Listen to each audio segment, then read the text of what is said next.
तो हमारा जो मनी है, हम इसमें पढ़ेंगे कि मनी एंड क्रेडिट में we will learn about the modern forms of money, हमारे मॉडर्न फॉर्मेट्स ऑफ मनी क्या क्या है, ठीक है, and how they are linked with the banking system, कैसे बैंकिंग सिस्टम से लिंक्ड है। तो जैसे फिजिकल ट्रांजैक्शंस हमारे लिंक्ड है, वैसे ही आपके कार्ड वाले ट्रांजैक्शंस भी लिंक्ड है और यूपीआई ट्रांजैक्शंस भी लिंक्ड है, दे आर ऑल लिंक्ड, ठीक है। In the second half of the chapter you will know about the credit, और क्रेडिट क्या होता है, क्रेडिट मतलब हाँ, फाइनेंशियल टर्म्स में क्रेडिट मतलब क्या होता है, हाँ, पैसा होता है, पैसा कैसा पैसा, जो कैश में होता है, फिर जो गुड्स में होता है, जो जो कैश में होता है, और गुड्स में जैसे ये पैसा। नहीं नहीं नहीं नहीं नहीं नहीं, क्रेडिट मतलब ये नहीं है। What is credit? उधारी पे जो भी तुम्हारे ट्रांजैक्शन होते हैं उनको हम क्रेडिट बोलते हैं, ठीक है। तुमने बैंक से लोन लिया, घर खरीदा, तुमने बैंक से लोन लेकर कोई बिजनेस डाला, ऑल दीज आर क्रेडिट्स, ठीक है। तो हम यहाँ पे क्रेडिट के बारे में क्यों पढ़ना चाहते हैं? हाँ चलो, मनी हमको समझ में आता है, उधारी तो एक गंदी चीज है ना, पैसा है ना, ये क्या उधारी ले रहे हो पैसा, ऐसा हम सोचेंगे ना। लेकिन किसी के पास भी देखो, जिस इंसान के पास पैसा होगा, बहुत पैसा होगा, वो फिर से उसको पैसा क्यों बनाएगा, है ना। जिसके पास पैसा नहीं होगा वही तो पैसा बनाने की उम्मीद रखेगा, और इस पैसे बनाने को वो कैसे करेगा? क्योंकि किसी भी बिजनेस को स्टार्ट करने के लिए आपको पैसा चाहिए। एक बिजनेस, हमारे पास बहुत अच्छे आइडियाज हो सकते हैं लेकिन पॉकेट खाली है, तो बिजनेस स्टार्ट करना लगभग असंभव है, it's almost next to impossible. You will have to make some amount of formal investment, and where this investment going to come from? Obviously it is going to come from the loans that financial institutions और banks are going to provide, ठीक है। इसीलिए जिस system में banks और financial institutions जितने ज्यादा होंगे, उस सिस्टम का ग्रोथ भी उतना ज्यादा होगा, ठीक है। जैसे आप देखो, मैं यहां पे सिंपल बात कर रहा हूं, मैं इस कामोठे शहर में कम से कम आज से 15 साल पहले आया था, और तब एक ही बैंक था, स्टेट बैंक ऑफ इंडिया। आप अगर इधर जाएंगे ना, पिडिलाइट की जो इंडस्ट्रीज हैं, जो प्लास्टिक की इंडस्ट्रीज हैं, जो इंडस्ट्रियल बेल्ट है थोड़ा सा आगे, वहां पे एक टिमटिमाता सा बल्ब चलता था, और एकदम छोटा सा इतना ही रूम होगा, उनका वैसा बैंक है, ठीक है। गांव खेड़े का बैंक जैसा होता है वैसा ही बैंक था। और इन 15 सालों में मैंने देखा धड़ाधड़ आईसीआईसीआई, एचडीएफसी, और पता नहीं कौन कौन से, कैनरा बैंक, ठीक है, यूको बैंक, ये यूनियन बैंक ऑफ इंडिया, आपका भाई साहब महाराष्ट्र बैंक, सारे बैंक्स आ गए, इलाहाबाद बैंक, फिर आपका भाई साहब स्टेट बैंक ऑफ इंडिया के 3 ब्रांच खुल गए। तो ये फटाफट से क्यों हुआ, ऐसा क्यों हुआ? तो ऑब्वियसली यहाँ पे बिल्डिंग्स बन रहे थे, और इन बिल्डिंग्स को चाहिए फाइनेंस, तो इस फाइनेंस को कौन प्रोवाइड करेगा? बैंक्स। तो credit plays a very important role in in the development of a place, ठीक है। उस जगह पे जहां पे पैसा नहीं आ रहा है in the form of credit, development becomes almost impossible. क्या ये समझ में आ रहा है? तो मनी के चेंजिंग फॉर्म्स, इसके बारे में हम देखेंगे, मनी हमारे लिए क्यों इंपॉर्टेंट है ये भी हम देखेंगे, और क्रेडिट किन फॉर्मेट्स में अवेलेबल है ये भी हम देखेंगे, ठीक है। ओके, तो money is anything which is commonly accepted as a medium of exchange. Medium of exchange है भाई साहब, ठीक है। पहले क्या था? हमारा बार्टर सिस्टम था, ठीक है। अभी भाई साहब मिस्टर सिंह के पास एक बकरी है बेचने के लिए, और भंडारी जी के पास भाई साहब एक पेयर जूता है बेचने के लिए। इनको एक जूता चाहिए और इनको एक बकरी चाहिए, लेकिन क्या मोल भाव हो सकता है? नहीं हो सकता ना भाई। कहाँ बकरी का प्राइस और कहाँ एक भाई साहब जूते का प्राइस। लेकिन क्योंकि यही चाहिए और यही देने के लिए, तो बार्टर सिस्टम बड़ा इनकन्वीनियंट मोड था, ठीक है। ये जो आपके गांव में मेले का कॉन्सेप्ट है, ये वहां से ही आ रहा है। मेले में लोग अपनी चीजों को जो बेचना है उसको लाते थे, और सारे लोग आते थे, अपने अपने चीजों का एक्सचेंज होता था, गुड्स एंड सर्विस का। फिर ये जो डिफिकल्टी है वो एहसास हुई लोगों को, फिर हमने क्या किया? वी इन्वेंटेड मनी, ठीक है। Money became a common medium of exchange, ठीक है। Okay, so goods are purchase with the exchange of money. हम सारे गुड्स जो लेते हैं वो बेसिकली लेते हैं कैसे? मनी, ठीक है। We pay cash, we receive a product. Goods are purchase with the promise to pay the money later, ठीक है। तो promise to pay the money later और at that moment of time, ठीक है। तो इसको अपन बोलते हैं credit. Services are purchase with the exchange of money. Money is paid in advance with the promise of delivery of goods later. अभी जैसे देखो, आप जो इलेक्ट्रिसिटी का बिल भरते हो, ये बेसिकली आप एडवांस पेमेंट कर रहे हो। आप अगर रेंट पे रहते हैं तो एडवांस पेमेंट करते हैं, ठीक है। तो ये सारे आपके एडवांस पेमेंट है, और गुड्स भी, ठीक है। तो ये सारा मनी और क्रेडिट जो है वो खेल एक साथ ही चल रहा है, ठीक है। It is actually basically evolving. Double coincidence of want. तो पहले क्या था भाई साहब? आपका बार्टर सिस्टम था। बाटर सिस्टम में क्या होता था कि एक्सचेंज ऑफ गुड्स होते थे, ठीक है। अभी जैसे समझ लो ये आपका एक व्हीट फार्मर है और ये आपका भाई साहब एक शू मेकर है, ठीक है। तो in a barter system goods are directly exchange without the use of money and double coincidence of wants is an essential feature. मतलब इसको जूता चाहिए और इसको भाई साहब व्हीट चाहिए, तभी कोलैबोरेशन हो सकता है, तभी डील हो सकती है। अगर इसको जूता नहीं चाहिए या इसको व्हीट नहीं चाहिए तो डील नहीं हो सकता। So it's a double coincidence of wants. दो लोगों में डील तभी हो सकता है जब आपस में वही चीजें उनको चाहिए जो एक दूसरे को वो दे सकते हैं, तभी डील हो सकती है, ठीक है। सो double coincidence of wants is an essential feature of any kind of deal that happens through an exchange through barter system. Money के लिए जरूरी नहीं है, मनी के लिए आपके जेब में पैसा होना जरूरी है बस, ठीक है। लेकिन यहां पे डबल कोइंसिडेंस ऑफ वांट्स होना जरूरी है for the exchange to take place smoothly, ठीक है। When both parties have to agree and buy each and agree to sell and buy each other's commodities, this is known as double coincidence of wants, ठीक है। So money acts as an intermediate in the exchange process and hence it is called a medium of exchange. तो money को अपन क्या बोलेंगे भाई साहब? Medium of exchange. This is basically medium of exchange. Earlier times Indians used grains and cattle as money. तो grains को और cattle को as money इस्तेमाल किया जाता था, किसके अंतर्गत? बाटर सिस्टम के अंतर्गत, ठीक है। Later metallic coins like gold silver and copper coins were used. तो गोल्ड सिल्वर और कॉपर कॉइन्स यूज होने लगे। Modern forms of money include paper currency notes and coins. तो paper currency notes and coins use होने लगे। क्या ये समझ में आ रहा है? Are we clear on this one बच्चा पाड़ी? ठीक है, okay. Currency, rupee is the Indian currency and it is authorised by the government of the country. तो रुपी आपका भाई साहब क्या है? इंडियन करेंसी है और ये गवर्नमेंट भाई साहब ऑथराइज कर रही है। The Reserve Bank of India issues currency notes on behalf of the central government, ठीक है। तो आपका आरबीआई क्या कर रहा है भाई साहब? करेंसी नोट्स छाप रहा है, issues currency notes on behalf of the central government के बिहाफ में। As per Indian law no other individual और organisation is allowed to issue currency. कोई भी आपका भाई साहब इंडिया में नोट नहीं छाप सकता। अगर छापेंगे तो क्या होगा? अंदर, ठीक है। तो इसको हम काउंटरफीट बोलते हैं, ठीक है। This is basically a criminal offence, ठीक है। अगर आपने ऐसा कोशिश भी किया तो सीधा अंदर हो जाएंगे, ठीक है। सो नकली नोट का कारोबार नहीं करना है। No individual in India can legally refuse or payment made in rupees. और आप रिफ्यूज भी नहीं कर सकते, ठीक है। अगर आपको को वैसा समझ लो, आपने कोई प्रोडक्ट बेचा, वो 1000 रुपए का है और अगर आपको वो 1000 रुपए देने के लिए कोई एक एक का रुपए का कॉइन लाया है, आपको एक्सेप्ट करना पड़ेगा, ठीक है। इतना बैग भर के कॉइन लाया है एक एक रुपए का, तो आपको आप डिनाई नहीं कर सकते। You can not deny any payment in rupees. आप रुपीज में कोई भी पेमेंट को डिनाई नहीं कर सकते। हाँ, कोई आपको डॉलर में पेमेंट करने की कोशिश करे, आप डिनाई कर सकते हैं, भाई मेरा करेंसी नहीं है, मैं क्यों जाऊं डॉलर एक्सचेंज में इसको करने के लिए, तुम करके दो मेरे को, ठीक है। ये आप डिनाई कर सकते हैं, but you can not deny anybody paying to you in rupees. आप उससे रिक्वेस्ट भर कर सकते हैं, भाई साहब इतना गिनने में मेरा कितना टाइम जाएगा, ठीक है, और प्लस इतना भारी भरकम कहां रखूं मैं, ये सब आप बोल सकते हैं, but you can not deny, ठीक है। So no individual in India can legally refuse a payment made in rupees. As per Indian law no other individual organisation is allowed to issue currency. Only the RBI can issue currency. सिर्फ RBI ही currency notes issue कर सकता है और इसी currency note पे exchanges होंगे। Are we clear? बहुत बढ़िया भाई साहब, okay. Double coincidence of wants means क्या हो जाएगा? दोनों को सेम चीज चाहिए, तभी जाकर आपका बार्टर सिस्टम सक्सेसफुल हो पाएगा। What a person desires to sell is exactly what the other person wishes to bye.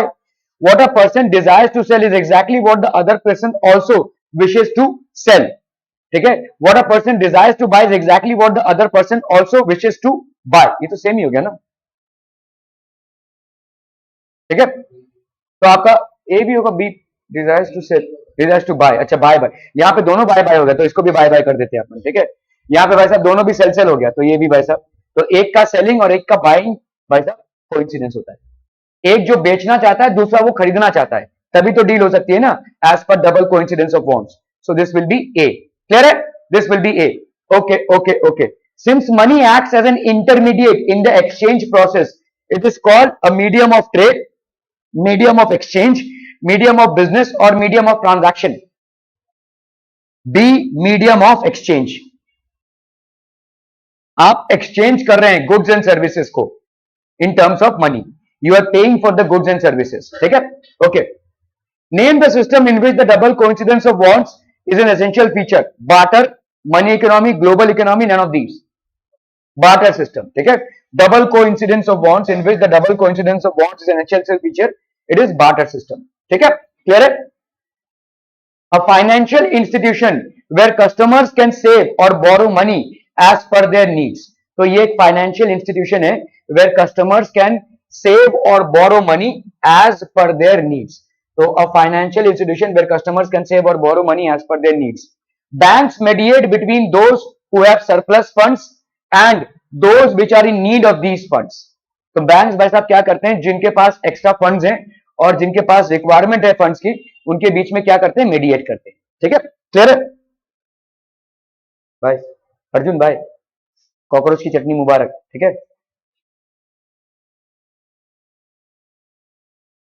Depositor and borrower, depositor a person who wants to save his income और the surplus money that he owns, ठीक है। A person who wants to save his income और the surplus money that is own. Depositor कौन होता है, bank में जाकर पैसा कौन डिपॉजिट करेगा, जिसके पास पैसा हो, है ना। तुम भाई साहब कुछ है नहीं, तुम क्या डिपॉजिट करने जाओगे, तो इसका मतलब क्या है, जो डिपॉजिटर होगा बैंक में उसके पास पैसा है। A person who wants to save his income और the surplus money that he owns. Borrower a person who is in need of money can approach the bank for it. तो borrower मतलब जिसको पैसे चाहिए, ठीक है, क्लियर है। Are we clear on this one बच्चा पाड़ी। Deposits with banks. People who have extra cash deposit it with the bank by opening a bank account in their name. तो इन्होंने अपना नाम पे एक बैंक अकाउंट खोल लिया और उस पे banks accept the deposits and also pay an amount as a interest on the deposits. ठीक है, एक मिनट, जस्ट वन मोमेंट बच्चा पार्टी।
हाँ, हम्म हम्म हम्म कंपाउंड इंटरेस्ट पे है कि सिंपल इंटरेस्ट पे, वो डिपेंड करता है। अगर आपका कंपाउंड इंटरेस्ट पे है, जैसे इनका कहना है कि भाई इन्होंने बैंक में, मैथमेटिक्स का सवाल है, 1 लाख रुपए जमा किया और बैंक इनको 3% इंटरेस्ट दे रही है, तो एक साल में ऑब्वियसली ये अमाउंट कितना हो जाएगा, 1 लाख आपका 3,000 हो जाएगा, 1,03,000 हो जाएगा, ये ऑब्वियसली बात है। अभी इनका कहना है कि अभी सेकेंड ईयर अगर इन्होंने ये पैसा विड्रॉ नहीं किया, तो क्या बैंक 3% इस 1,03,000 पे देगी या 3% इस पे देगी। तो अगर इनका सिंपल इंटरेस्ट का स्कीम है तो बैंक इसी पे देगी, और अगर इनका कंपाउंड इंटरेस्ट का स्कीम है तो बैंक इस पे देगी, ठीक है। तो कंपाउंड इंटरेस्ट का अगर स्कीम होगा तो आपका जनरली आपके फिक्स डिपॉजिट्स कंपाउंड इंटरेस्ट पे होते हैं, क्योंकि बैंक भी अपना कुछ फायदा देखेगी ना। अगर सेविंग्स डिपॉजिट है तो आप अपना पैसा कभी भी निकाल सकते हैं, बैंक कोई पेनल्टी नहीं मारेगी। लेकिन अगर फिक्स डिपॉजिट है तो एक पर्टिकुलर टाइम के पहले आप अपना पैसा नहीं निकाल सकते। इसका मतलब क्या है, बैंक तब तक आपका पैसे को यूज कर सकती है, बैंक तब तक आपके पैसे को इधर उधर घुमा सकती है। आपने 5 साल का फिक्स डिपॉजिट बैंक के साथ कर दिया, बैंक आपको फिक्स डिपॉजिट में हायर रेट ऑफ इंटरेस्ट क्यों दे रहा है? क्योंकि बैंक उस टाइम तक आपका पैसा इधर उधर घुमा रहा है और उससे उसकी कमाई हो रही है। भाई आपको वो 5% 6% इंटरेस्ट दे रहा है, जिसको वो दे रहा है अगले को, उससे वो 10% इंटरेस्ट लेगा। यही तो बैंक की कमाई है ना? बैंक का भी भाई साहब एम्प्लॉइज है, ऑफिसेस हैं, लोग हैं, ब्रांचेस हैं, तो ये कमाई कहां से होगी? इन सबको पैसा बांटकर उनके पास जो बचता है वो प्रॉफिट होगा ना। क्या ये समझ में आ रहा है? ठीक है, तो हाँ, ये अगर आप ज्यादा रेट ऑफ इंटरेस्ट चाहते हैं तो बैंक आपका पैसा कितनी देर तक इस्तेमाल करती है उस पर डिपेंड करता है। ठीक है, और अगर आप अपना फिक्स तोड़ रहे हैं, समझ लीजिए कोई इमरजेंसी आ गई है, तो आपको एक पेनल्टी देनी पड़ती है, आपको उतना इंटरेस्ट नहीं मिलेगा जितना कमिट किया गया था। ठीक है, क्लियर है?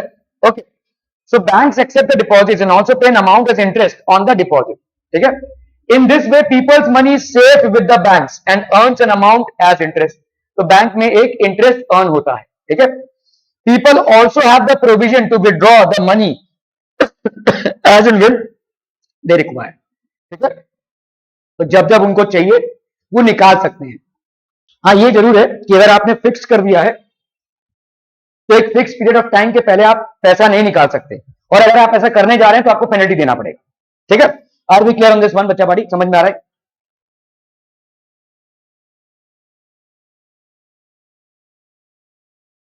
Okay, so people also have the provision to withdraw the money as and when they require, जब जब इनका जरूरत पड़ेगा। डिमांड डिपॉजिट्स क्या होते हैं? ठीक है, since the deposits in the bank accounts can be withdrawn on demand, these deposits are also called as demand deposits. ठीक है, आपके बैंक से आपको पैसा विदड्रॉ करना है, आप बाई चेक उसको विदड्रॉ कर सकते हैं। A cheque is a paper introduce instructing the bank to pay a specific amount from the person's account to the person whose name the cheque has been issued. तो जिसके भी नाम पे ये चेक इशू हुआ है वो पैसा इसके अकाउंट से उसके अकाउंट में जाता है। ठीक है, अगर हमारे पास फिजिकल मनी है तो हम चेक का इस्तेमाल क्यों करें? मैं पूछ रहा हूं आपसे।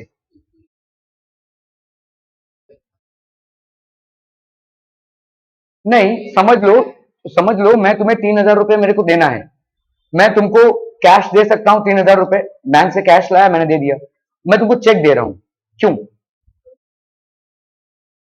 नहीं, बड़े बड़े छोटे अमाउंट का मामला नहीं है ये। हाँ, रिकॉर्ड रहता है। ठीक है, अगर तुमको मैंने 3,000 कैश दिया उसका कोई रिकॉर्ड नहीं रहेगा। हाँ, मैंने अगर ऑनलाइन पेमेंट किया तो शायद उसका रिकॉर्ड रहेगा, लेकिन बाई चेक पेमेंट करूंगा तो भी इसका रिकॉर्ड रहेगा। So people tend to keep records of payments, इसीलिए ऑनलाइन पेमेंट या चेक पेमेंट इनका रिकॉर्ड रह जाएगा।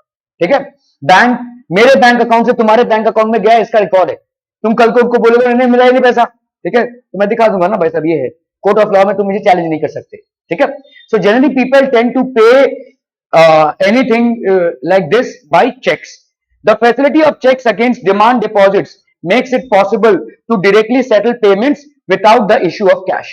तो आप वैसा पेमेंट्स को सेटल कर सकते हैं without using actual cash. Are we clear? ठीक है, कैश हाँ थोड़ा सा रिस्की है कैरी करना, इनकन्वीनियंट भी है, और प्लस उसका कोई रिकॉर्ड नहीं रहता है।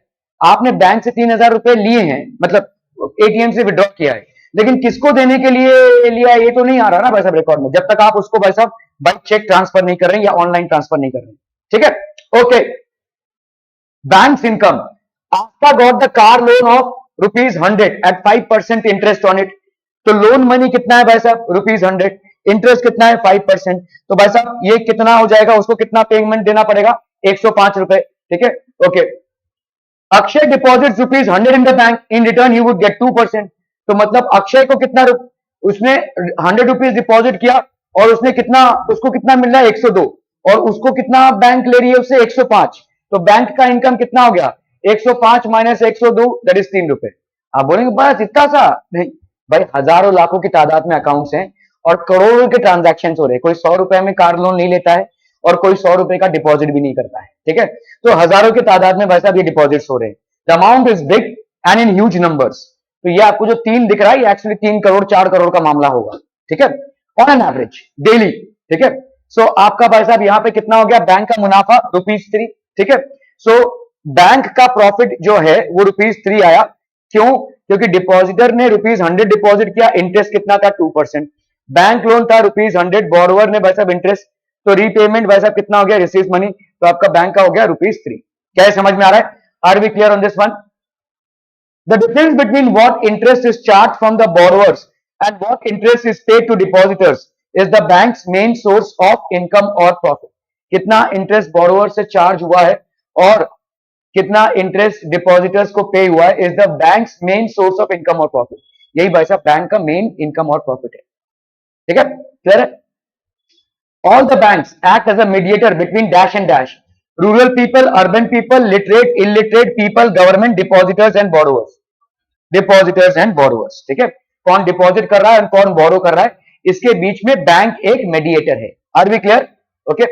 Banks use the major portion of the deposit to extend loans, invest in infrastructure, deposit in foreign banks, none of the above. Extend loans, ठीक है। Banks use the major portion of the deposit, जो deposit पैसा आया है उसको bank को उसको अपने पास रख के अचार नहीं डालना है, क्या म्यूजियम पीस थोड़ी है वो, ठीक है। उसको आगे भाई साहब उस पैसे को इन्वॉल्व करके बैंक को इनकम करना है, तो बैंक लोन्स देगी और लोन्स देने का भी प्रोसेस स्ट्रिक्ट है। ऐसा नहीं कि आओ आओ लोन लेकर जाओ, ठीक है, ऐसा नहीं है। वो आपके क्रेडेंशियल्स को पहले देखेगी, देखेगी कि आपकी पेइंग बैक कैपेसिटी है या नहीं, तब जाके बैंक लोन्स इश्यू करेगी। उस लोन पे जो आप इंटरेस्ट पे करोगे उससे बैंक भाई साहब बोरोवर्स को इंटरेस्ट देगी, ठीक है। So banks use the major portion of these deposits to extend loans, ज्यादा करके वो लोन्स एक्सटेंड करती है, ठीक है। Okay. People also have the provision to withdraw the money as and when they require the deposits in the bank accounts to be withdrawn. What are these deposits called? इनको हम भाई साहब कौन से डिपॉजिट्स बोलेंगे, ठीक है। These are known as, people also have the provision to withdraw the money as and when, इसको सेविंग्स बोलेंगे, ठीक है, नॉट फिक्स्ड डिपॉजिट्स, ठीक है।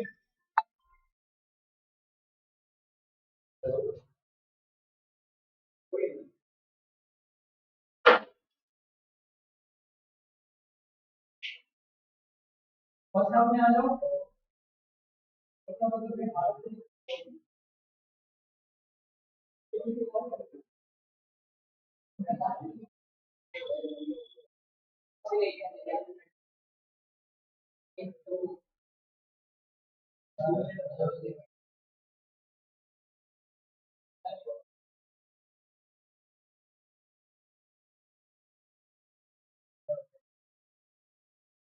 ठीक है, तो ये हो गया भाई साहब। People have the provision to withdraw the money as and when they require, जब जब उनका रिक्वायरमेंट है, तो सेविंग्स अकाउंट में से आप कभी भी निकाल सकते हैं। फिक्स में से निकालने जाएंगे तो पेनल्टी देना पड़ेगा, ठीक है। तो ये सेविंग्स अकाउंट हो गया भाई साहब। ओके, तो एग्रीमेंट, ठीक है। Credit, credit is basically an agreement between the lender and the borrower. Lender provides the money, वो भाई साहब आपको पैसे दे रहा है, टू द बोरोवर। क्यों? शक्ल देख के नहीं, अकल देख के भी नहीं, तुम मेरे को कब वापस करोगे और कितना वापस करोगे उस पर, ठीक है। With a promise of future repayment, तो आपका ये फ्यूचर रिपेमेंट का प्रॉमिस, तो ये लेंडर और बोरोवर में एक एग्रीमेंट है। पहले के जमाने में हम जनरली गांव खेड़े में जो किसान लोग होते थे, जब भी उनको पैसे का रिक्वायरमेंट होता था, वो जाते थे साहूकार या महाजन के पास, वो बहुत हाई रेट ऑफ इंटरेस्ट पे उनको लोन देता था, और ये बेचारे बैंक के कार्रवाई से थोड़े कतराते थे। आप किसी बैंक में जाएंगे तो आधार कार्ड, पैन कार्ड, इतने सारे डॉक्यूमेंट्स मांगेंगे आपको लोन के लिए। एक शिक्षित इंसान के लिए वो आसान है समझना, अशिक्षित इंसान इनसिक्योर होता है। वो सोचेगा भाई इतने सारे डॉक्यूमेंट्स ले रहा है, मेरी जमीन तो नहीं हड़प लेगा, ठीक है, मेरी प्रॉपर्टी पे कब्जा तो नहीं कर लेगा, ठीक है, ऐसा सोचेगा वो, ठीक है। तो इसीलिए जनरली जो किसान या आपके गांव खेड़े के लोग होते हैं, जिनमें उतनी ज्यादा मात्रा शिक्षा में नहीं है, वो बैंक्स को अप्रोच करने में थोड़ा सा कतराते हैं। दे आर लिटिल, अरे यार ये बैंक, इससे अच्छा तो मैं जाऊं साहूकार महाजन के पास, वो एक अंगूठा लेगा और मेरे को ताबड़तोड़ पैसे दे देगा। लेकिन वो ये नहीं समझते हैं कि बैंक या साहूकार के पास जब आप जाते हैं तो वो 20-25% पे आपका अंगूठा लगा रहा है, जबकि बैंक आपको 6-7-8% पे भी लोन दे सकता है, ठीक है, क्योंकि हर समय गवर्नमेंट किसानों को सपोर्ट करती है, ठीक है। लेकिन किसान जनरली कतराते हैं। हाँ, अगर आप शहरी इलाके में हैं तो जनरली लोग बैंक्स को अप्रोच करते हैं, बट गांव खेड़े के इलाके में in spite of rural banks being available, generally the farmers are not very do not feel very comfortable in approaching banks, and that could be one of the reasons why agricultural economy in India could be impacted, ठीक है। सो ये एक agreement होता है between lender and borrower, ठीक है, कि भाई आप इतना पैसा इतने ब्याज पे इतने टाइम तक मुझे दे देंगे, ठीक है। Okay okay, so first situation of credit. तो जैसे भाई साहब अमन एक शू मैन्युफैक्चरर है, he is a shoe manufacturer. तो इसको भाई साहब ऑर्डर मिला है 3,000 जूतों का, किसी कंपनी ने इनको ऑर्डर दिया रहेगा, बाटा वो जो भी है, ठीक है। और डिलीवरी टाइम दे दी है भाई साहब 30 दिनों का। मशीन चाहिए, लोग चाहिए, ताबड़तोड़ काम चाहिए, अगर पैसा चाहिए तो, ठीक है। तो ये भाई साहब क्या करेगा, अमन्स रिक्वायरमेंट फॉर प्रोडक्शन, ज्यादा वर्कर्स चाहिए इसको, ज्यादा रॉ मटेरियल चाहिए, ज्यादा मशीन चाहिए, और फिलहाल पैसे है नहीं, तो क्या करेगा, ये बैंक को अप्रोच करेगा, ठीक है। सो क्या क्या चाहिए इसको, to meet the expenses Aman obtains loans from 2 sources.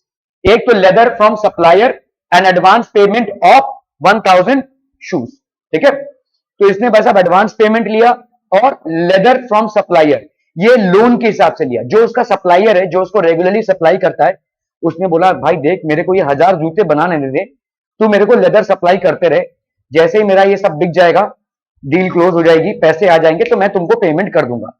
तो ये भी एक टाइप का लोन है। जरूरी नहीं कि आप हर बार बैंक के दरवाजे खटखटाएं लोन लेने के लिए, या किसी साहूकार या महाजन के पास जाएं, या किसी फ्रेंड या रिलेटिव को अप्रोच करें। Loans can be with your suppliers as well, जो आपको रॉ मटेरियल सप्लाई करते हैं, जनरली लोग उनके साथ ही लोन्स का एक सिस्टम रखते हैं, ठीक है। Okay, so delivers order on time, ये earns profit and repays the loan, ठीक है। तो आपका भाई साहब क्या है, उसने टाइम पे डिलीवरी कर दी, प्रॉफिट अर्न किया, और इसके जो लोन था, जो अपने सप्लायर से उसने लेदर का लोन लिया था, वो उसको रीपेमेंट कर दिया।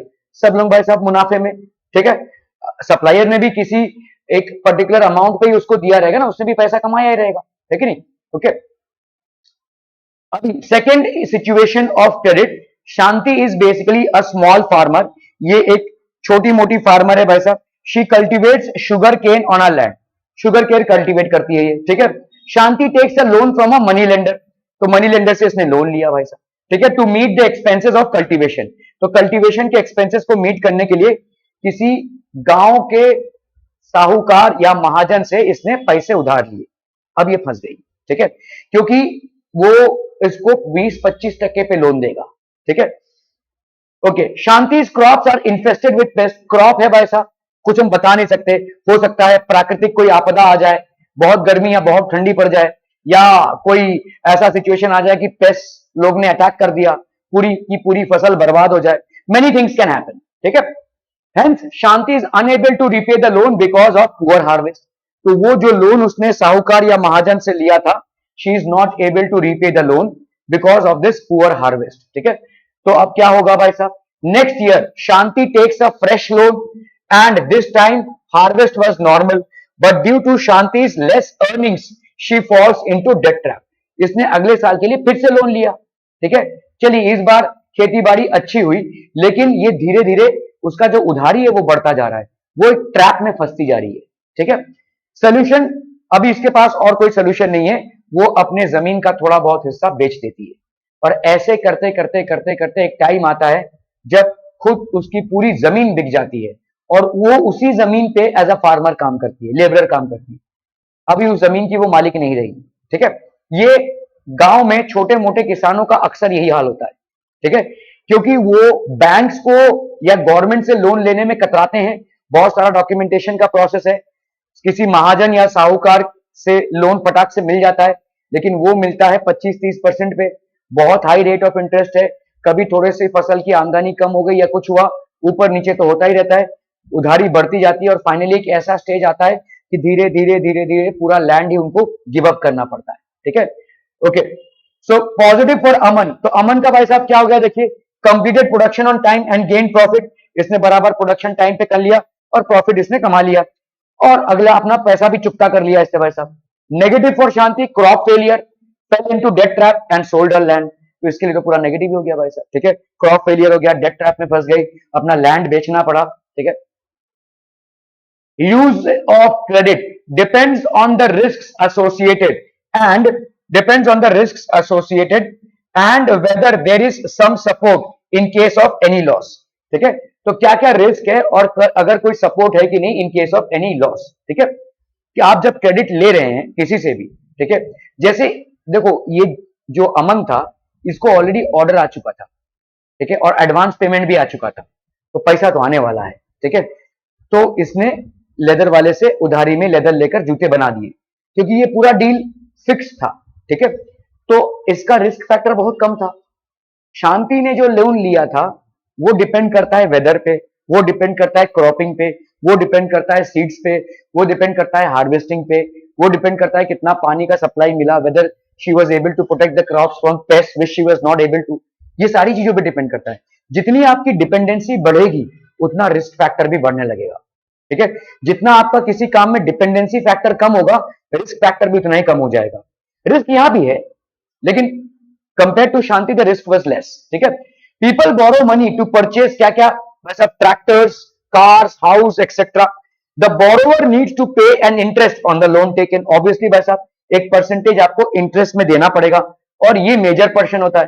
तो इंटरेस्ट रेट, ठीक है, तो इंटरेस्ट का एक रेट होता है भाई साहब। Every interest will have a rate, 3%, 4%, 9%, 10%। Collateral क्या होता है? What is collateral? Anybody understands what is collateral? गिरवी रखना सुना है आपने, सोना गिरवी रख दो। ठीक है, कोलैटरल प्रॉपर्टी गिरवी रखी है। ठीक है, तो कभी कभी भाई साहब आपका बैंक जो है वो बोलेगा आपका, हम कैसे भरोसा करें कि आप पैसा वापस देंगे, हमारे पास आपका कुछ तो रह जाना चाहिए, सोना, प्रॉपर्टी, गाड़ी। जैसे आप जब कार लोन लेते हैं तो आप क्या करते हैं, बैंक से आपने कार लोन लिया, कोई कार आपको पसंद आ गया, उस कार के लिए आपने लोन लिया।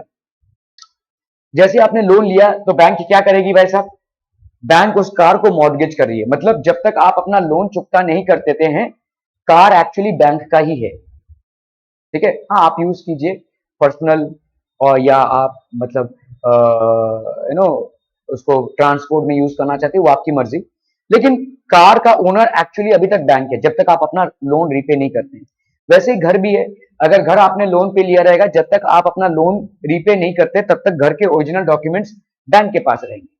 समझ में आ रही है? Bank is the owner.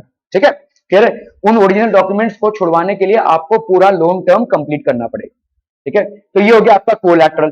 फिर क्या आता है भाई साहब, आपका documentation. What is it? Documentation. Documentation मतलब क्या होता है भाई साहब, पूरा पूरा proper document. Mode of repayment, किस तरह से आप भाई साहब रीपेमेंट करते हैं। Collateral is an asset that the borrower such as land, building, vehicle, livestock deposits with banks, owns and uses this as a guarantee to a lender until the loan is repaid। ठीक है, तो collateral एक asset है। Collateral basically क्या है, एक asset है that the borrower such as land, building, vehicle, livestock deposits with the banks. जो भी है आपके पास, जो आप गिरवी रख सकते हैं, ठीक है, वो आप देते हैं, और उससे आप क्या प्रोक्योर करते हैं, एक लोन। वो लोन जब तक रीपेड नहीं हो जाता है, आप उस कोलैटरल के ओनर नहीं है, यूज कर सकते हैं। गाड़ी हो, बंगला हो, जानवर हो, ठीक है, लाइव स्टॉक जिसको अपन बोलते हैं, ये सारी चीजें कोलैटरल में आती है। सोना हो, ठीक है। If the borrower fails to repay the loan, the lender can sell the collateral. तो लेंडर भाई साहब कोलैटरल को सेल कर सकता है, इसको अपन बैंक ऑक्शन बोलते हैं। अचानक से अगर किसी ने कोई शॉप या घर लिया है और उसका पेमेंट नहीं कर पा रहा है, बैंक उसको 2-3 बार भाई साहब इत्तला करेगी, नेगोशिएट करने की कोशिश करेगी, नहीं हो रहा है तो बैंक उस प्रॉपर्टी को ऑक्शन में बेच देती है। ठीक है, क्लियर है? That property is basically sold in an auction. Asta took a car loan of rupees 2 lakh. Asta took a car loan of rupees 2 lakh from the bank at 5% rate of interest. ठीक है, repayment 5 years with monthly installments। तो 5 साल तक भाई साहब उसने monthly instalment में इसको भरा। ठीक है, Asta took a car loan of rupees 2 lakh from the bank at 5% rate of interest. Repayment 5 years with monthly installments। 5 साल तक भाई साहब इसने भरा। So what is going to be the collateral in Asta's case? तो collateral क्या हो जाएगा, कार ना। भाई उसने जो कार लिया है वो उसकी ओनर नहीं है जब तक वो उसके लोन को रिपे ना कर दे। हाँ, गाड़ी चला सकती है, अपने घर रख सकती है, जिस जैसे चाहे वो गाड़ी को यूज कर सकती है, लेकिन she has to keep this in mind that until unless she pays the loan she is not the owner. इस गाड़ी के डॉक्यूमेंट्स बैंक में जमा रहेंगे, जेरोक्स कॉपी मिल जाएगा। ठीक है, इस गाड़ी के डॉक्यूमेंट्स बैंक में जमा रहेंगे। ठीक है, तो कोलैटरल इस केस में क्या हो गया, कार। सेकेंड हैंड नहीं बेच सकते आप, नहीं तो जिसको आप बेचने के जाएंगे वो क्या बोलेगा, पहले डॉक्यूमेंट्स लाइए। नहीं, कोई भी लिटरेट रहने दो या इलिटरेट रहने दो, ये सबको मालूम है कि अगर आप प्रॉपर्टी या गाड़ी का लेन देन कर रहे हैं, डॉक्यूमेंट्स आपको ओरिजिनल चाहिए, ठीक है। इसीलिए तो ये आपका गाड़ी का नंबर प्लेट क्यों होता है, आपको अगर पुलिस पकड़ती है तो उस नंबर प्लेट से सब कुछ ट्रेस आउट कर सकती है ना। तो आपके डॉक्यूमेंट्स अगर मांगेंगे तो पुलिस वेरीफाई करके बता सकती है डॉक्यूमेंट्स जाली है या सही, ठीक है। तो इसीलिए आपके डॉक्यूमेंट्स प्रॉपर होने चाहिए, डॉक्यूमेंट्स में रजिस्टर स्टैम्प वगैरह सब रहेगा, ठीक है, जिसको हम आरसी बुक बोलते हैं। ये सारा सब कुछ आपका भाई साहब बैंक के पास रहेगा जब तक आप लोन को रीपेमेंट नहीं करते थे। आप इसको यूज कर सकते हैं लेकिन, ठीक है। तो ये आपका कोलैटरल। आप अगर बोलेंगे कि मैंने एक गाड़ी खरीदी और उसको कोलैटरल पे उठा और किसी और को बेच दिया, लेकिन गाड़ी जब आपने खरीदी है, किसी और को आपने अगर यूज करने भी दिया होगा, रिस्पॉन्सिबल आप हैं, आपको पेमेंट करना है, ठीक है। क्लियर है, are we clear on this, ठीक है, okay. So what is going to be the collateral in Astha case? Answer: papers of the car. The car papers are returned only after the repayment of the loan.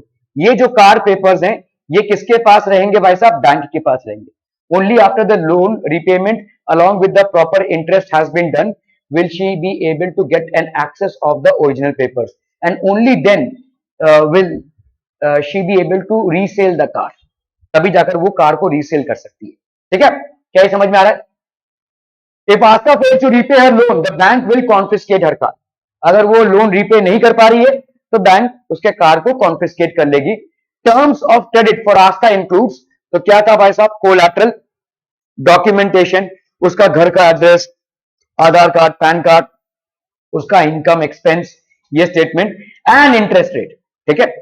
ये सब भाई साहब agreement के मतलब जो terms and conditions हैं वो हैं। These are basically the terms and conditions of agreement. Which one of the following is appropriate meaning of collateral? It is the sum total of money borrowed from banks, the amount borrowed from friends. It is an asset of the borrower used as guarantee to a lender, the amount invested in a business. ठीक है, it's an asset of the borrower used as a guarantee to a lender. अगर वो repay नहीं कर पाया तो ये borrower अपने साथ अटैच कर लेगा। Dash refers to an agreement in which the lender supplies the borrower with the money, goods or services in return for the promise of future payment. ठीक है, so this will be basically what? Debit, cash transaction, credit or trade. ठीक है, this will be credit. ठीक है, credit refers to an agreement in which the lender supplies the borrower with money, ठीक है, goods or services in return for the promise of the future payment. Okay, banks, friends, relatives, money lenders, ठीक है। Sectors of the loan, तो आपके loan के sectors क्या क्या है भाई साहब? फॉर्मल सेक्टर है और एक है इनफॉर्मल सेक्टर। ये जितने भी आपके बैंक्स और कोऑपरेटिव सोसाइटीज हैं, इनसे जो आप लोन लेते हैं वो होता है फॉर्मल सेक्टर, और जितने भी आपके फ्रेंड्स, रिलेटिव्स या मनी लेंडर्स होते हैं, इनसे जो आप लोन लेते हैं वो होता है इनफॉर्मल सेक्टर। फ्रेंड्स और रिलेटिव्स में आपके गांव के महाजन और साहूकार भी आते हैं, ठीक है। गांव के जो लोग किसान वगैरह होते हैं वो जनरली ये महाजन और साहूकार से लोन लेते हैं, और इनको अपन क्या बोलेंगे? Informal sector. This is basically the formal sector, जहां प्रॉपर तौर तरीके से, ठीक है, डॉक्यूमेंटेशन के प्रोसेस से और प्रॉपर एग्रीमेंट के प्रोसेस से लोन को प्रोक्योर किया जाता है, वो बैंक्स, फ्रेंड्स, रिलेटिव्स और मनी लेंडर्स होते हैं, ठीक है। क्लियर है? तो ये हो गया आपका formal sector. Formal sector of credit, ठीक है, they come under the purview of the government. भाई गवर्नमेंट इसको कंट्रोल करती है। कैसे? जो फॉर्मल सेक्टर है उसको गवर्नमेंट कैसे कंट्रोल करती है? भाई आप अपना इंटरेस्ट रेट जो है कुछ भी नहीं लगा सकते, ठीक है। आपका जो इंटरेस्ट रेट रहेगा वो डिपेंड करेगा गवर्नमेंट कितना अप्रूव कर चुका है, ठीक है। You can not have any thing as your interest rate, तो it comes under the purview of the government. Government fix करेगा, उससे आप थोड़ा सा इधर उधर लगा सकते हैं interest, but this is dependent on the government, it comes under the purview of the government, इसलिए लोग सिक्योर्ड है इसमें, ठीक है। जैसे आप किसी साहूकार या महाजन के पास जाएंगे और वो भाई साहब 25-30% पे आपको लोन दे रहा है, क्यों? क्योंकि उसकी मर्जी, वो गवर्नमेंट के परव्यू में नहीं आ रहा है। That person is not coming under the purview of the government, उसकी मर्जी, ठीक है। लेकिन आपके जितने भी बैंक्स वगैरह हैं या फॉर्मल क्रेडिट इंस्टीट्यूशंस हैं, they come under the purview of the government and follow rules and regulation. तो जो भी आपके रूल्स एंड रेगुलेशन है वहां पे स्ट्रिक्टली फॉलो होते हैं। आपको क्या लगता है? देखिए, आपके कुछ दिनों पहले या कुछ सालों पहले आपने सुना था एक पीएमसी बैंक हुआ करता था, उस पर ताला लग गया, ठीक है। ये क्यों हुआ है? Why has this happened? हाँ, क्या बोल रहे हो? और क्या है आपके रूल्स एंड रेगुलेशंस? नहीं नहीं नहीं नहीं, रेट ऑफ इंटरेस्ट ज्यादा नहीं कर सकते वो लोग। रेट ऑफ इंटरेस्ट ज्यादा करेंगे तो पकड़े जाएंगे, सीधा पकड़े जाएंगे।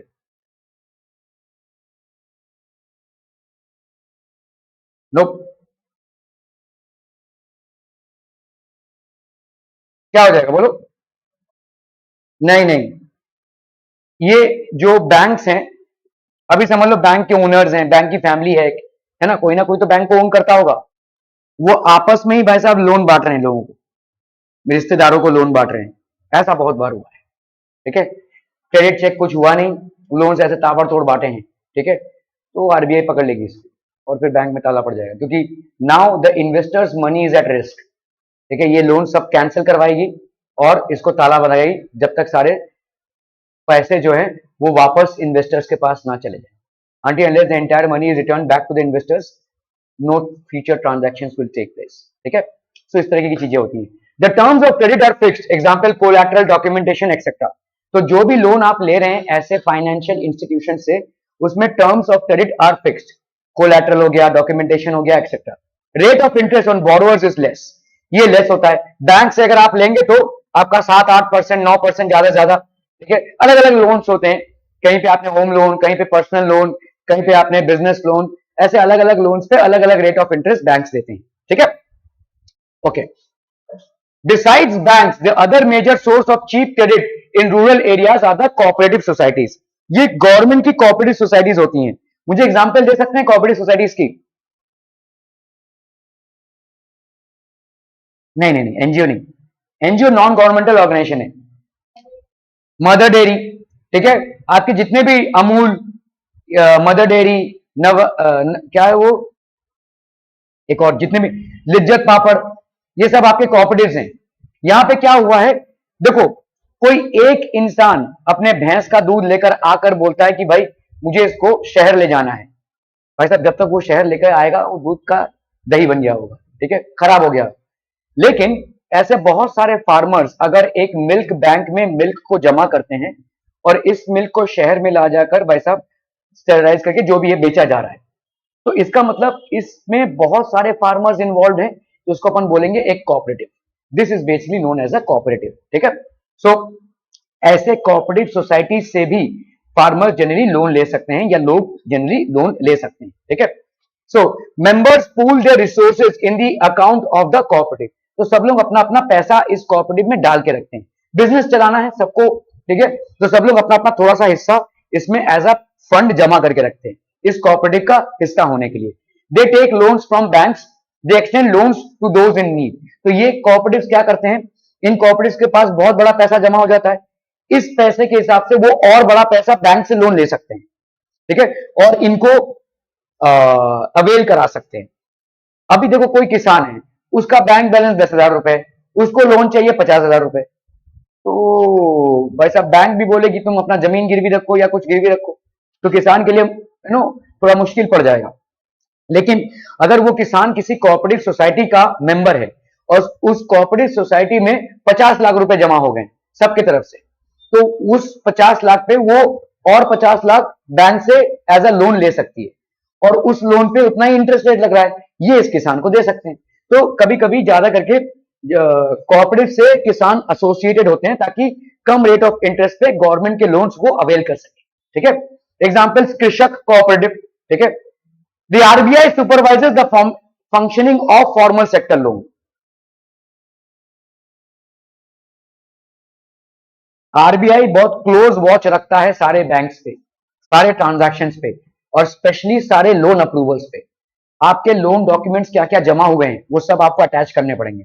इस इंसान को आपने लोन किस बेसिस पे दिया है, चाहे वो पर्सनल लोन हो, बिजनेस लोन हो, होम लोन हो या फाइनेंशियल लोन हो या कोई भी टाइप का लोन अगर आपने किसी को एक्सटेंड किया है, तो प्रॉपर डॉक्यूमेंटेशन हुआ है कि नहीं, उसका वेरिफिकेशन हुआ है कि नहीं, कितने परसेंट पे वो लोन डिस्पर्स हुआ है, कब हुआ है, कब इसने लोन अप्लाई किया था, ठीक है। ये सारी चीजें भाई साहब आरबीआई को हर लोन एप्लीकेशन पे आपको सबमिट करनी पड़ती है, इट्स अ मैंडेट, ठीक है। तो इसीलिए आप किसी का शक्ल देख के लोन अप्रूव नहीं कर सकते, ये सारी चीजें भाई साहब मॉनिटर होती हैं, इसीलिए बैंक्स आपसे मांगती है। बैंक्स आपसे डॉक्यूमेंट्स इसलिए नहीं मांगती क्योंकि उनको आपका लाइफ डिफिकल्ट बनाना है, इसलिए मांगती हैं क्योंकि RBI supervises the functioning of formal sector loans. Periodically, banks have to submit reports to the RBI about their loan activities. तो आरबीआई के लोन एक्टिविटीज के लिए उनको सबमिट करना पड़ेगा. ठीक है.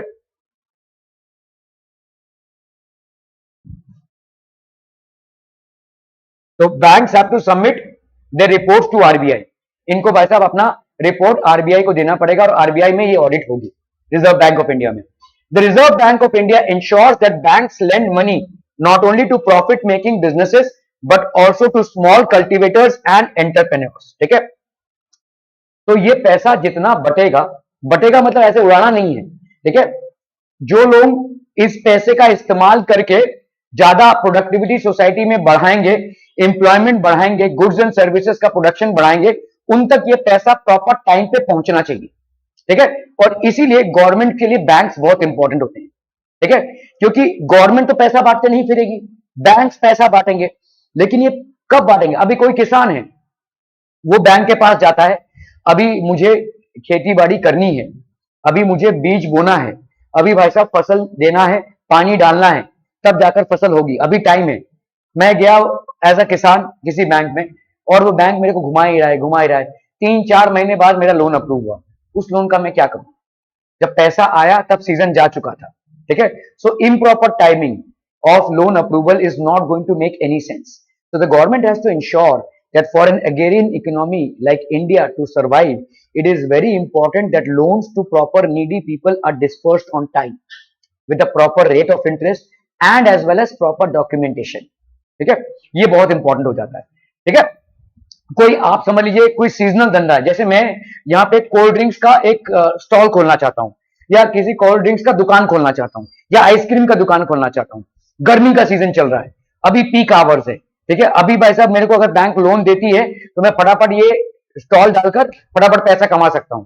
लेकिन भाई साहब गवर्नमेंट ने 4-5 महीने लगा दिए, ठंडी का सीजन चालू हो गया, कोई आ ही नहीं रहा है. मैंने जब दुकान एक्चुअली फाइनली खोला तो ये सारी तकलीफें हैं.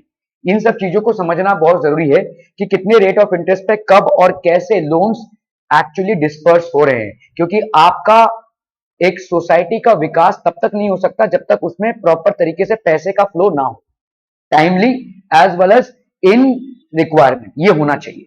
ठीक है. ठीक है. Okay. They do not come under the purview. अभी जो इनफॉर्मल सेक्टर है, इनफॉर्मल सेक्टर, गांव के साहूकार, महाजन, आपके फ्रेंड्स, रिलेटिव्स, जो जिनसे भी आप पैसा ले रहे हैं, ये भाई साहब आरबीआई के कंट्रोल में नहीं आते हैं. आरबीआई इनके लेन देन को और या इस लेन देन को कंट्रोल नहीं कर सकती. ठीक है. Okay. They do not come under the purview of government and no rules and regulations are followed. इसमें कोई रूल रेगुलेशन नहीं है. अगर भाई साहब बैंक आपको 7-8% पे लोन दे रहा होगा, वही लोन भाई साहब कोई इनफॉर्मल सेक्टर में आपको 20-25% पे मिल रहा है, आप कुछ नहीं कर सकते उसका. You can not contest it. ठीक है. Okay. Terms of credit are not required and there is higher rate of interest as there is no supervision on them. Terms of credit का रिक्वायरमेंट ही नहीं है. ठीक है. आर नॉट रिक्वायर्ड मतलब terms of credit क्या होते हैं? टर्म्स ऑफ क्रेडिट क्या होते हैं? डॉक्यूमेंटेशन. ठीक है. गांव का साहूकार मुझे जानता है, मेरा घर जानता है, मेरा फैमिली जानता है, मेरी जमीन कितनी है वो भी मालूम है उसको. ठीक है. वो सिर्फ अंगूठा लगाएगा और मुझे पैसा दे देगा. तो टर्म्स, जैसे बैंक में भाई साहब 4-5 बार जाना पड़ेगा, डॉक्यूमेंटेशन कैरी करना पड़ेगा, 50 जगह साइन करना पड़ेगा, ये सब प्रोसेस वहां नहीं है. ठीक है. तो terms of credit are not required and there is higher rate of interest, much higher rate of interest and there is no supervision on them. ये हायर रेट ऑफ इंटरेस्ट पे कोई सुपरविजन नहीं है. अगर भाई साहब किसी साहूकार ने बोल दिया भाई साहब 25% रेट ऑफ इंटरेस्ट है, ये 5,000 का लोन ले रहे हो, नहीं दे पाए 1 साल में, तो तुम्हारी इतनी फीसदी जमीन हम जब्त कर लेंगे. बस हो गया, खत्म. ठीक है. तो तुम्हारा ये जमीन हमने तुमको जब्त कर लेना है 1 साल में अगर तुम पैसा नहीं दे पाए तो. Poor rural household members take loans and fall into debt trap. और ये भाई साहब बार बार डेट ट्रैप में फंसते जाते हैं ऐसा लोन्स लेकर. ठीक है. Rich households get cheap credit from formal sectors and they give loans to welfare of the people. ठीक है. And they give loans for the welfare. जो लोग रिच होते हैं वो रिचर क्यों बनते जाते हैं? आपको क्या लगता है कि जो पैसा बन रहा है वो अच्छा ये पैसा लगाया फिर इसी पैसे से और पैसा बना? ऐसा नहीं है. ठीक है. बड़े बड़े जितने भी कंपनीज हैं वो बड़े बड़े लोन्स ले रखे हैं उन्होंने, लेकिन उनका बिजनेस चल रहा है, नींद आ रही है उसको, उनका बिजनेस धनाधन चल रहा है जिसके वजह से वो कमा रहे हैं. ठीक है, क्या ये समझ में आ रहा है? तो क्योंकि उनको फॉर्मल सेक्टर से लोन लेना प्रवृत्ता है। देखो अगर भाई साहब अंबानी भाई साहब किसी स्टेट बैंक ऑफ इंडिया में जाते हैं और वो लोन मांगते हैं, भाई साहब 10 लोग आएंगे उनको लोन देने के लिए, क्योंकि उनकी अर्निंग कैपेसिटी सबको मालूम है। ठीक है, कोई गरीब इंसान अगर जाता है, हाँ भाई ये लाओ कल वो लाओ, कल ये लाओ कल वो लाओ, ये प्रोसेस है, this is a simple process. तो इसीलिए जो लोग रिच हैं वो रिचर बनते जा रहे हैं, क्योंकि उनको मालूम है फॉर्मल सेक्टर से लोन कैसे प्रोक्योर करना है और कैसे अपने बिजनेस को बढ़ाना है। दे नो दिस, ठीक है, and they easily avail the credit from the formal sector. ठीक है, poor house hold get high credit from informal sector. जो लोग पुअर लोग हैं उनका एक तो भाई साहब फॉर्मल सेक्टर से जमता नहीं है, इनफॉर्मल सेक्टर से जमता है और वो डेट ट्रैप में फंसते जाते हैं। ठीक है, सो इसीलिए हम बोलते हैं ना कि किसी इकोनॉमी में आपका लोन डिस्पर्सल कितना इजी है और कितना पर्याप्त है, उस पर डिपेंड करता है कि आपकी अमीर और गरीबी में डिफरेंस कितना है। अगर अमीरी और गरीबी में काफी ज्यादा डिफरेंस है तो मतलब क्या है, बैंक्स होने के बावजूद भी लोन्स किसको जा रहे हैं, अमीर लोगों को जा रहे हैं, जिससे उनका धंधा बढ़ रहा है। गरीबों पे ये लोन्स नहीं बढ़ रहा है। ठीक है, जिसके उनका धंधा बढ़े। क्या ये समझ में आ रहा है? ठीक है, so rich house hold formal sector भाई साहब 90%, informal sector 10%, poor house hold formal sector 15%, informal sector 85%, well of house hold formal sector. अब देखो भाई साहब रिच हाउस होल्ड जो है फॉर्मल सेक्टर से कितना लोन ले रखा है, फॉर्मल सेक्टर का 90% लोन रिच हाउस होल्ड को जा रहा है। समझ में आ रहा है? बैंक्स का जो 90% लोन है, पैसा है, वो रिच हाउस होल्ड को जा रहा है। इनफॉर्मल सेक्टर से सिर्फ 10% ही जाता है। ठीक है, पुअर हाउस होल्ड में उल्टा रेशियो है। ठीक है, बैंक्स का 15% लोन ही पुअर हाउस होल्ड को जा रहा है और 85%, और ये 85% भाई साहब जाता है 20-25 तक के, जिससे डेट ट्रैप बढ़ता रहता है and poor will get more poor. क्या ये समझ में आ रहा है? वेल ऑफ हाउस होल्ड मतलब ठीक है मीडियोकर हाउस होल्ड, इनमें 72% फॉर्मल सेक्टर से है और इनफॉर्मल से 28, still an acceptable ratio. House hold with few assets, जिनके पास भाई साहब ज्यादा एसेट्स नहीं है, वहां पे भी रेशियो बिगड़ा हुआ है। 47 ये है, 53 ये है। ठीक है, तो अगर आप देखोगे जीत कौन रहा है, इनफॉर्मल सेक्टर जीत रहा है भाई साहब। ठीक है, और इनफॉर्मल सेक्टर का लोन अवेलेबिलिटी जितना ज्यादा रहेगा किसी भी सिस्टम में, उतना ही वो सिस्टम गरीब रहेगा, क्योंकि डेट रेशियो आपका बढ़ता रहेगा। कहां आप 7-8% में अपना लोन चुकता कर सकते हैं, उस जगह आप 20-25% दे रहे हैं। आपकी फसल चलो बहुत अच्छी हुई, लेकिन आप वो तो देखो कि भाई साहब आपके अर्निंग्स में से कितना बड़ा मेजर पोर्शन आपके लोन को चुकता करने में चला जाए। 20-25%, जहां पे 7-8% पे बात बन सकती थी, वहां पे अभी आज आपको 20-25% देना पड़ा। So the more loans are procured from the informal sector, the more poorer will be the economy. The more loans are procured from the formal sector, the देखो आप क्या बोलेंगे, पैसा कैसे बनाना है, किसी पैसे वाले इंसान को देखो, पढ़ाई कैसी करनी है, किसी टॉपर को देखो, है कि नहीं? एक सिंपल सा सीसा, किसी टॉपर को फॉलो करो ना भाई साहब, वो क्या कर रहा है या वो क्या कर रही है। ठीक है, what is that person doing. तो कोई पैसा बनाने वाले को देखो कैसे बन रहा है, और पैसा बनाने वाले 90% अपना पैसा फॉर्मल सेक्टर से लोन से बनाते हैं। इनको पैसा फॉर्मल सेक्टर से इजीली लोन अवेलेबल हो जाता है, जिसके लिए वो बिजनेस में इन्वेस्ट करते हैं और बिजनेस से बराबर टाइम पे उनको पैसा भी आ जाता है। आपने जैसे अभी अभी देखा, वो एक शू ओनर था अमन, जिसको पैसा कॉन्ट्रैक्ट मिल गया, फटाफट से पैसा आया, फटाफट से पैसा उसने पैसा बनाया। तो it all depends on how soon and what time you get the money. Loans लेकर स्टॉक मार्केट में डालना बहुत लोग करते हैं, बहुत लोग ऐसा करते हैं, लेकिन उसके लिए करने, देखो स्टॉक मार्केट की एक हकीकत आपको बता दूं। ठीक है, 96 to 95% लोग स्टॉक मार्केट में फेल होते हैं। स्टॉक मार्केट एक बूम है, ओए बाप रे पैसा है पैसा है पैसा है, ये क्रेज है, लेकिन 95 to 96% कभी भी फेलियर रेट चलता है स्टॉक मार्केट।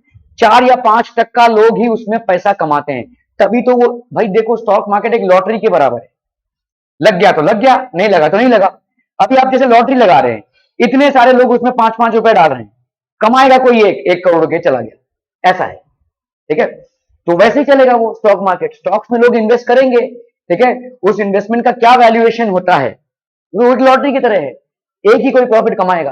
प्रॉफिट कमाने वाले, ये सट्टा बाजार है भाई साहब, लक बाई चांस है, हो गया तो हो गया, नहीं होता नहीं हुआ।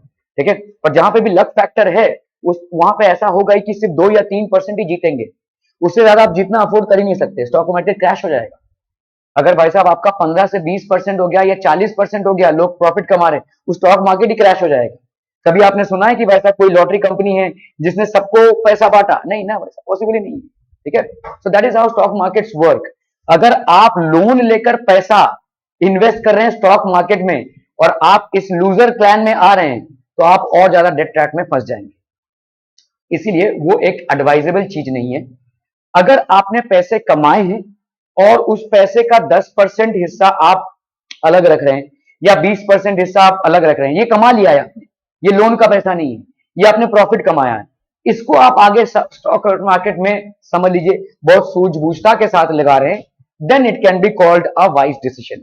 अदरवाइज पैसे उधार लेकर स्टॉक मार्केट में लगाना बहुत बड़ा रिस्क है, until unless you are a champ in it। ठीक है, क्लियर है, समझ में आ रहा है ये? Okay okay okay. Bank loans require documents and collateral, ये तो होगा ही भाई साहब। ठीक है, in rural areas and for the poor house hold both the lenders and borrowers know each other personally. भाई साहब बैंक, आप अगर किसी विलेज में हैं और किसी बैंक मतलब किसी साहूकार या महाजन से आपकी जान पहचान है, वो आपके खानदान को, आपको, आपके जमीन को सब जानता है। ठीक है, तो उसको कोई अलग से भाई साहब प्रूफ की जरूरत नहीं है, लेकिन बैंक को ये सब प्रूफ चाहिए। They get loans without giving any collateral, borrowers can approach the lenders without repaying the previous loan. और जनरली क्या होता है, जब आप बैंक में जाते हैं और आपको लोन चाहिए रहता है, तो पहली बात तो ये है कि आपका पिछला वाला लोन चुकता होना चाहिए। एक लोन आपने भरा नहीं, दूसरे लोन के लिए आप आ गए, तो बैंक बोलेगा भाई कौन से भिखारी हो तुम। ठीक है, ऐसा ही बोलेगा ना, क्योंकि बैंक के रिकॉर्ड में सब ब्लैक एंड व्हाइट है, तुम्हारा ये वाला लोन तो चुकता नहीं, तुम दूसरा मुंह उठा के चले आए भाई साहब, ऐसा ही बोलेगा। लेकिन जनरली साहूकार और महाजन को आपके लाइफ का डिफिकल्टी मालूम है। ठीक है, आपने एक लोन चुकता नहीं किया है, लेकिन उसके ऊपर आपका साइन है कि अगर मैं चुकता नहीं कर पाया तो जमीन का इतना हिस्सा इसका हो जाएगा। आप दूसरे लोन के लिए अगर आपके पास जाते हैं, वो कुछ नहीं बोलेगा, वो खुशी खुशी दे देगा, ज्यादा इंटरेस्ट पे दे देगा, फिर से अंगूठा लगा लेगा। तो पहले तो आपका 25% जमीन गिरवी था, अब ये 50% जमीन गिरवी हो गया, वो प्रॉफिट में ही है। ठीक है, that person is in profit, एक दिन पूरा ही हड़प लेगा वो। ठीक है, क्लियर है, समझ में आ रहा है ये? और इसी ट्रैप में लोग फंसते जाते हैं। Banks and cooperatives should increase their lending in rural areas. तो ये एक बहुत बड़ा चीज है जो होना चाहिए। कम से कम लोगों को सहूलियत से लोन अवेलेबल होनी चाहिए। अगर आप लोन कोई लेने आया है, कोई किसान, जाओ उसके पास जाओ, जाओ उसके पास जाओ, जाओ उसके पास जाओ, वो डॉक्यूमेंट, ई डॉक्यूमेंट, ऐसा अगर उसके साथ करोगे, एक तो बेचारा अनपढ़ गवार, दूसरा वो इनसिक्योर, तो चला जाएगा भाई साहब। ठीक है, वो नहीं, वो बैंक में आएगा ही नहीं कभी। लेकिन अगर हम बैंक हमने एक स्टैब्लिश किया है रूरल एरियाज में, और जैसे ही कोई किसान उस बैंक में आता है, उसको हेल्प करने के लिए एक दो लोग हैं जो उसकी भाषा बोल सकते हैं, उसको समझा सकते हैं और उसको बता सकते हैं कि भाई तू 25% लोन पे करेगा, उससे अच्छा 8% में तेरे को हम दे रहे हैं, गवर्नमेंट सब्सिडी और दे रही है 6%, तू और प्रॉफिट में ही रहेगा।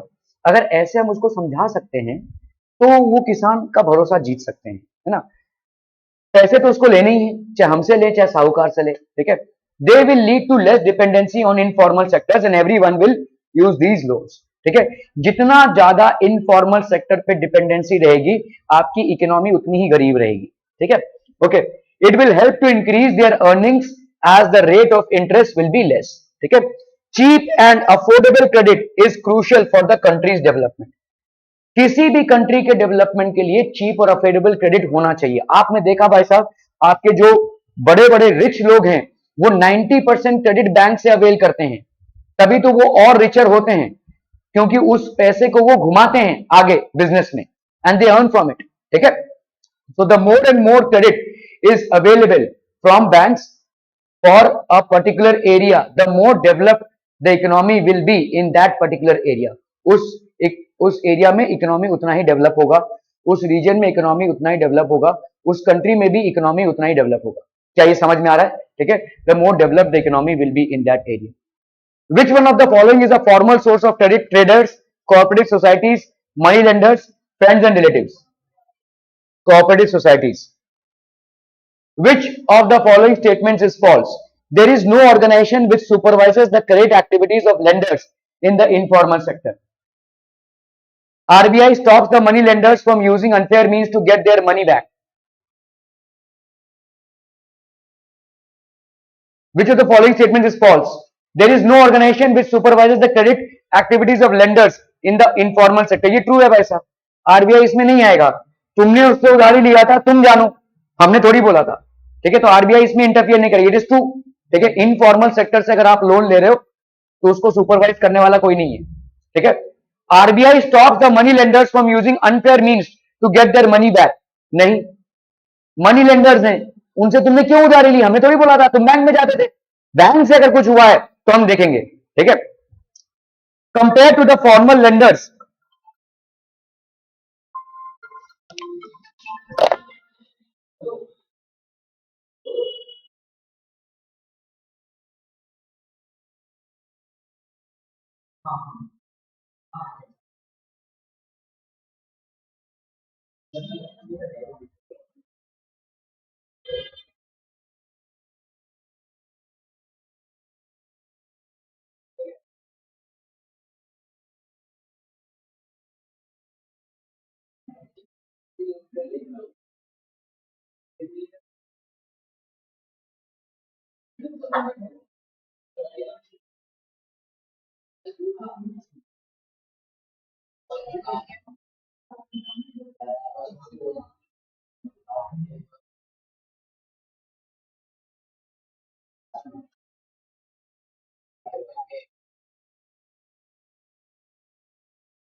compared to the formal lenders, most of the informal lenders charge much lesser than interest on loans. All of the above. क्या हो जाएगा भाई साहब आपका?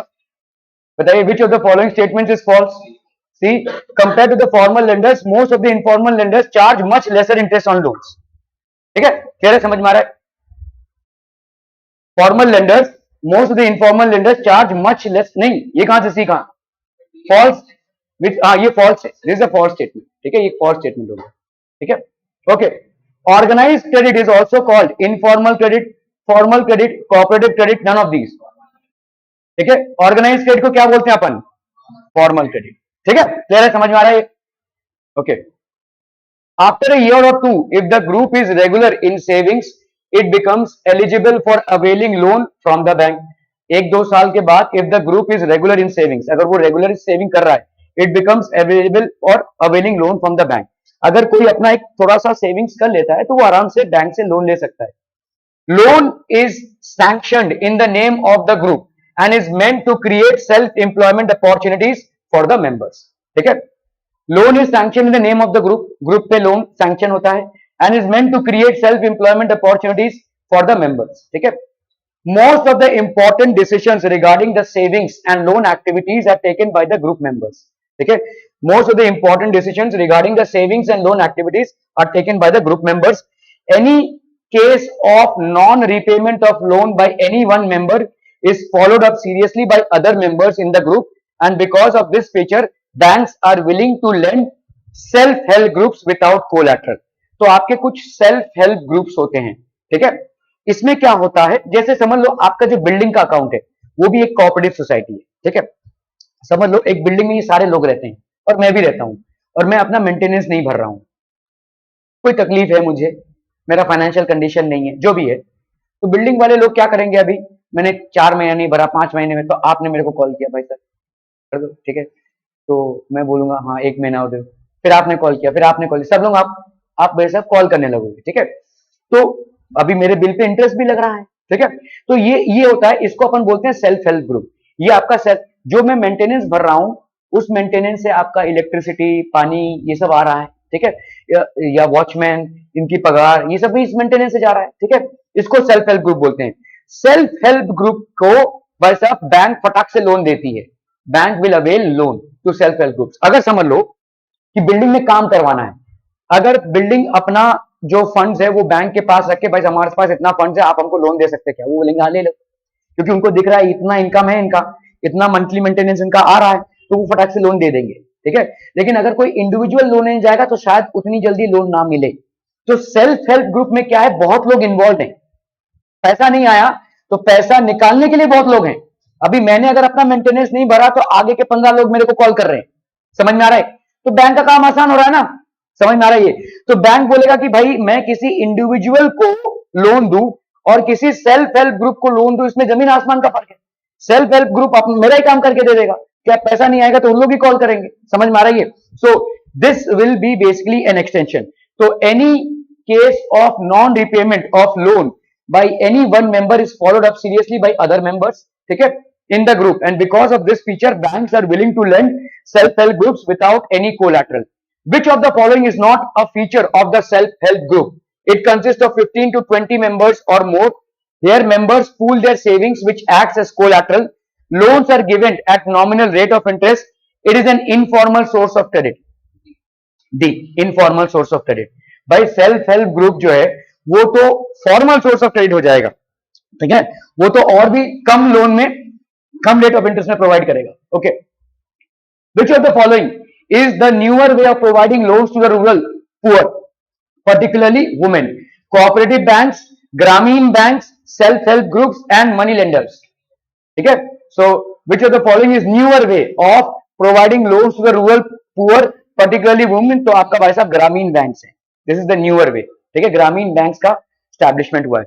इन situations with high risk credit might create further problems for the borrower. क्यों high risk में कब है आप, जब आपका इनकम नहीं है, आपके पास प्लान्स बहुत ग्रैंड है लेकिन कोई ग्राउंड वर्क नहीं है, हम ये करेंगे वो करेंगे ये सब आपने बोल रखा और पैसे ले लिए, अब करेंगे क्या, ठीक है। तो अगर ऐसा है और उन पैसे का आप बड़ा पाव बनाकर खा रहे हैं तो वो आप भाई साहब रिस्क पे हैं, ठीक है। सो आपका प्लान सब्सटैंशियल होना चाहिए, आपको उस काम के बारे में नॉलेज और एक्सपीरियंस दोनों भी होना चाहिए, है ना। हो सकता है आपके पास एक्सपीरियंस बहुत है, नॉलेज बहुत है, लेकिन अभी आपके पास पैसा नहीं है, लेकिन आपके पास नॉलेज और एक्सपीरियंस होगा तो ही आप उस पैसे का कुछ कर सकते हैं। इन सिचुएशंस विद हाई रिस्क, तो अगर नॉलेज आपका भाई साहब जो है वो कम है, आपका जो भाई साहब एक्सपीरियंस है वो कम है, ठीक है, तो ये आपका क्या सिचुएशन क्रिएट कर रहा है, हाई रिस्क का, ठीक है। क्रेडिट अगर मिल गया आपको तो आप उस पैसे का हो सकता है सदुपयोग ना करके दुरुपयोग करें, ठीक है। तो credit might create further problems. So इसीलिए बहुत सारी चीजों को वेरीफाई करना पड़ता है। जैसे स्टूडेंट लोन में बैंक आपका मार्कशीट चेक करता है, ठीक है। अगर समझ लो भाई साहब आप इंजीनियरिंग के लिए या मेडिकल के लिए आपने लोन लिया है, बैंक आपका मार्कशीट चेक करेगा, ये भाई साहब डब्बू स्टूडेंट है, ये मेरे पास लोन लेने आया है, कल मैं इसको लोन दे भी दूंगा, ये बीच बाजार में बोलेगा भाई साहब मेरे से नहीं हो रहा है, तब मैं क्या करूं, ठीक है। So these are things that will be कहीं पे आपका पोटेंशियल चेक होता है, कहीं पे आपका क्रेडिबिलिटी चेक होती है, आपके पास पैसा कितना है, ये सारी चीजें चेक होती है, ठीक है, क्लियर है, okay. How does money solve the problem of double coincidence? Double coincidence of wants मतलब सेम टाइम पे दो लोगों के बीच में सेम डिमांड होना चाहिए, बायर और सेलर के बीच में सेम कोइंसिडेंस होना चाहिए, तभी जाकर वो डील सक्सेसफुल हो सकता है। लेकिन मनी में सिर्फ मनी ही चाहिए, कोई भी गुड या सर्विस को अवेल करने के लिए all you need is money, so that basically solve that problem, ठीक है, okay. How do banks mediate between those who have surplus money and those who need money? Banks attract deposit from depositors who have surplus of money and give loans to loan seekers, ठीक है, and this basically is a mediation, ठीक है, okay. Look at the 10 rupee note, what is written on top, can you explain the statement? 10 रुपए का note, why do, तो मैं promise करता हूं कि मैं धारक को 10 रुपए दूंगा, ये लिखा रहता है। Why do we need to expand formal sources of credit? Because they are availed at a cheaper rate and they are backed by the RBI, so irregularities will not happen there, ठीक है, safe है वो। What is the basic idea behind the self help groups for the poor? Explain in your own words. Basic idea क्या है भाई साहब self help group का? ताकि वो क्रेडिट अवेल कर सके, ज्यादा पैसे से मतलब उतना कोलैटरल दिखा सके बैंक को और आपस में एक दूसरे की मदद कर सके। What are the reasons why banks might not be willing to lend to certain borrowers? Poor credibility. जिनसे भाई साहब पैसे आने की उम्मीद बहुत कम है, ऑब्वियसली बात है भाई, ठीक है। अगर पैसे आने की उम्मीद कम रहेगी तो क्यों रहेगी? In what ways does the Reserve Bank of India supervise the functioning of banks? किसको लोन दिया, कितने रेट ऑफ इंटरेस्ट पे दिया, क्यों दिया, क्या डॉक्यूमेंट्स आपने जमा किए, ये सब सुपरवाइज करता है आरबीआई, ठीक है। Analyse the role of credit for development. Very money is required at the right time at the right place by the right individual, और ये क्रेडिट ही अवेल करा सकता है, ठीक है, proper credit. Manav needs a loan to set up a small business. On what basis will Manav decide whether to borrow from the bank और the money lender? Depend करता है भाई साहब वो कितना फीजिबल है, किस प्रोसेस से, ठीक है। So these are some NCERT questions बच्चा पार्टी, ठीक है, आपके सीबीएसई में आए हुए क्वेश्चंस हैं कुछ, प्लीज इनको प्रैक्टिस कीजिए। Do you have any questions with regards to this chapter? A lot of questions are there, ठीक है। Any questions pertaining to this chapter money and credit? बोलिए, एनी क्वेश्चंस?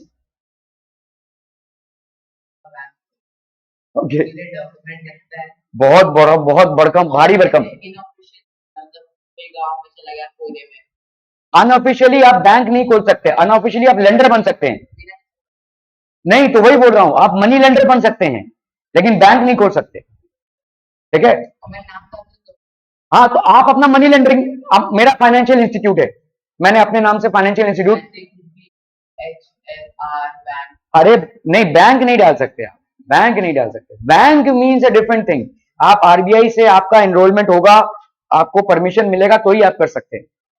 उसके लिए आपका बहुत सारा क्राइटेरियाज हैं जो आपको पूरे करने पड़ेंगे, तभी जाकर आप ऐसा कर सकते हैं, ऐसा नहीं कर सकते, ठीक है।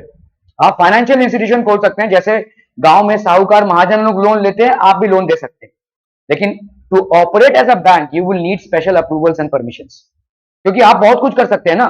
गवर्नमेंट आपको बोल रही है पैसे बांटो, आप बांटेंगे, आप पे लोग भरोसा भी करेंगे, लेकिन हो सकता है पैसे आप अपने रिलेटिव में बांटे, आप अपने सगे संबंधियों में बांटे।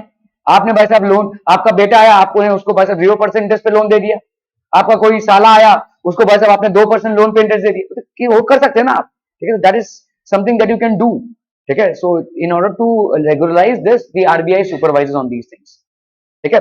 एनी मोर क्वेश्चन बच्चा party? No? Okay, thank you so much for your valuable time.